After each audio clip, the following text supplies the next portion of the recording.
Let's talk about a revolving issue, especially against the backdrop of press freedom and how, for the most part, Nigerian journalists have been at the receiving end of intimidation, harassment, and of course, a variety of other issues that continues to attempt to undermine their ability to get the job done as part of the fourth estate of the realm. This week, the Force Public Relations Officer gave Nigerians an insight into some of the investigations that has caused quite the controversy online and offline, especially with regards to the prosecution of a whistleblower who is, of course, popular on Twitter as well as other social media platforms. But beyond that, the Force Public Relations Officer also intimated Nigerians about the list that continues to grow. And one of those journalists is already well known for some of the work that he's doing, which is highly unpopular, especially within the political system here in Nigeria. Of course, someone who needs no introduction. David Hundeyin is joining us virtually on the program.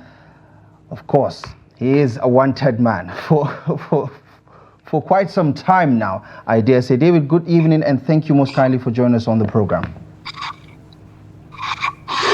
Good evening, and thank you for having me. Right. Let's get right on to the conversation now. You heard what the Force Public Relations Officer had to say about PDOM Nigeria, the handle that you've had to handle for the past couple of weeks, updating Nigerians about what is going on behind the scenes. What is your reaction to what he had to say about the charges, about the allegations leveled against him, you, and the rest? So I guess the most important thing to point out is that you can boil down every single thing he said to one sentence, and that sentence is these people are suspected of causing embarrassment to the government. Now, I can understand why the government would be unhappy that leaks, especially the type of leaks that PDOM is known for putting out, were put out into the public space. Some of those leaks display the government at its very worst, or individuals in the government at their very worst. They are showcasing all sorts of financial profligacy of like the most sort of base variety. It makes the government look very bad. So I can understand why they'd be unhappy about it, but it's important to point out that whether there's an Official Secrets Act or not, the Official Secrets Act does not supersede the Constitution. The Official Secrets Act is a law which is an add-on to the Constitution. The Constitution is supreme. Right? The Constitution is supreme. And under the Nigerian Constitution, Nigerian citizens have freedom of expression. They have freedom of movement. They have freedom of association. They have freedom of belief.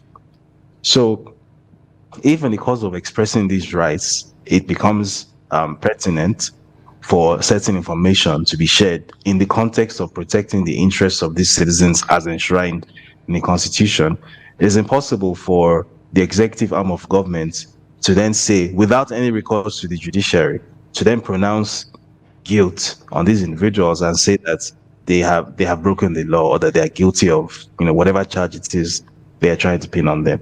So maybe in the case of PDOM, presidency or the government, the executive arm of government, is really annoyed about the embarrassment that the leaks have caused, and potentially also embarrassed about the fact that even the existence of these leaks shows that information is not airtight within the executive, that they don't run as tight a ship as they might like to think that they do. There are all sorts of leaks from everywhere up to and including the president's office, which is fair.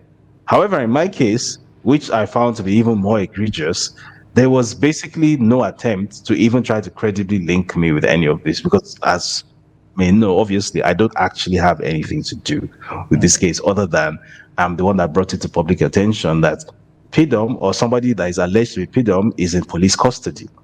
That's the extent of my involvement in any of this. Right. So the idea that I'm some collaborator, I'm this and that, no attempt was even made to even try to link me credibly with any of these things, which is not even to say that anything wrong was done, because there was no crime that was committed here. But I'm saying that even if the police is alleging that a crime was committed, if you're going to start naming people, putting people by name in press statements on TV and declaring them essentially to be wanted criminals, then you are going to have to at least indicate what it is that you think or you claim they have done and why you suspect that they have done it. No attempt to do any of that was made. They just came out and read, some names on TV, and effectively in so doing have basically use the powers of the executive to criminalize somebody, which is outside the purview of the executive. It's not the place of the executive to pronounce guilt on anyone. The executive cannot describe somebody as a criminal, because under the Nigerian constitution, again, assumed innocence is a basic fundamental enshrined right that Right. every Nigerian citizen must have.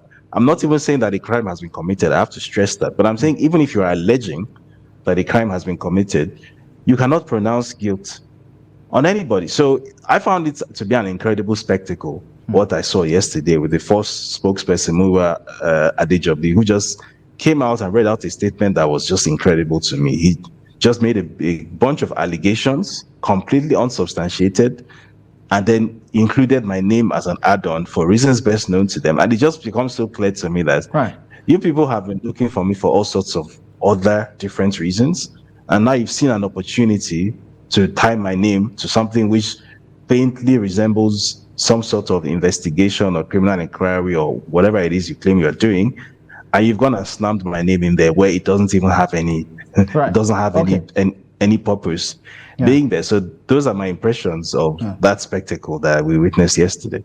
Yeah, you're essentially saying you're guilty by association because you, like I did say earlier on, were posting on PDUM's account to keep followers up to date with some of the developments in association with that particular development. It's also public knowledge that you're not a big fan of the Tinubu administration, but let's also just double down on the provisions that perhaps has given journalists like you an opportunity to inquire and ask for certain information. There are a lot of people who are asking, saying, with the Freedom of Information Act in play, why aren't journalists going the official route to access certain information that legally is supposed to be made readily available to them? Why rely on leaks, for instance? What would you say to people who believe that, accepting leaks to come out and to whether embarrass or perhaps go after certain individuals in government is not the best form of journalism? What do you say to people who think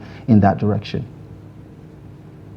So I'm glad you asked that question, because this is an issue. So I run a small newsroom myself, West Africa Weekly, and this is an issue we run into all the time.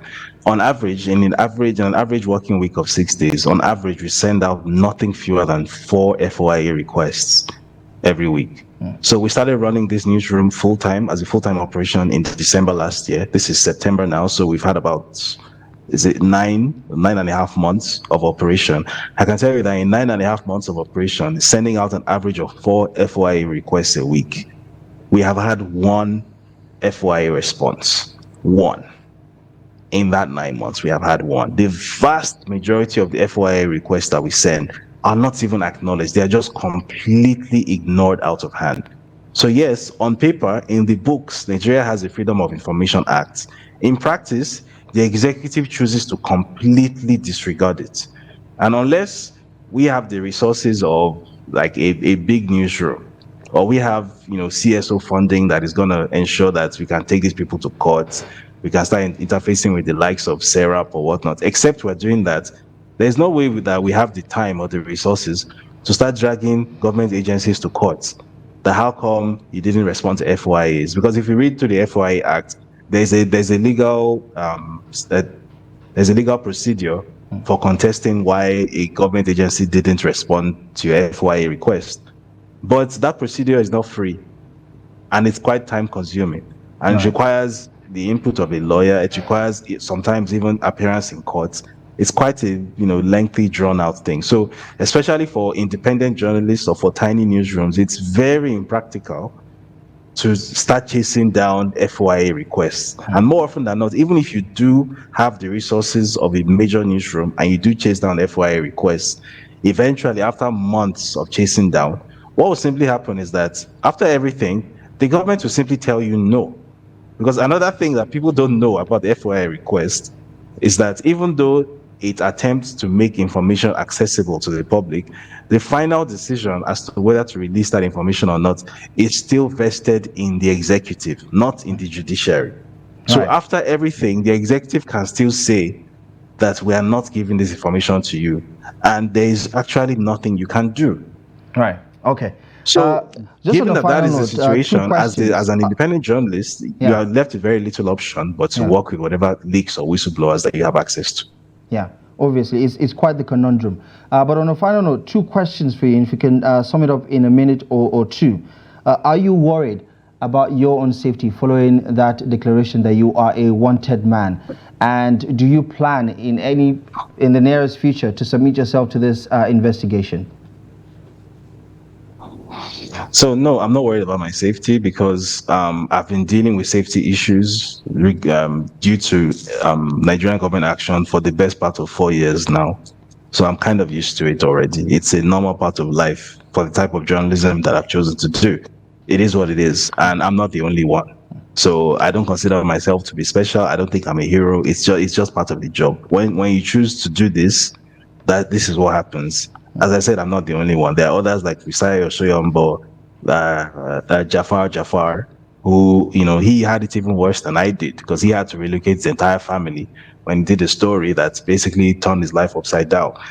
At least I didn't have a family that had to relocate. So it's a normal part of the job. There are threats to your security that come with it, and you have to just sort of deal with it as it arises. And in response to your second question, well, in the first place, I don't have any case to answer with the Nigeria Police Force. So the possibility of me submitting myself doesn't even arise. Yeah. Yeah. Okay. On that particular note, we're going to have to wrap things up a little bit. But out of curiosity, I think you perhaps have answered this question before. There is another Hundeyin on Twitter who is also equally popular, but also on the other side of this particular conversation, and perhaps so many times you've been asked if there's any relation to Benjamin Hundeyin, who is the Force Public Relations Officer for Lagos. Can you just, clarify on that particular note?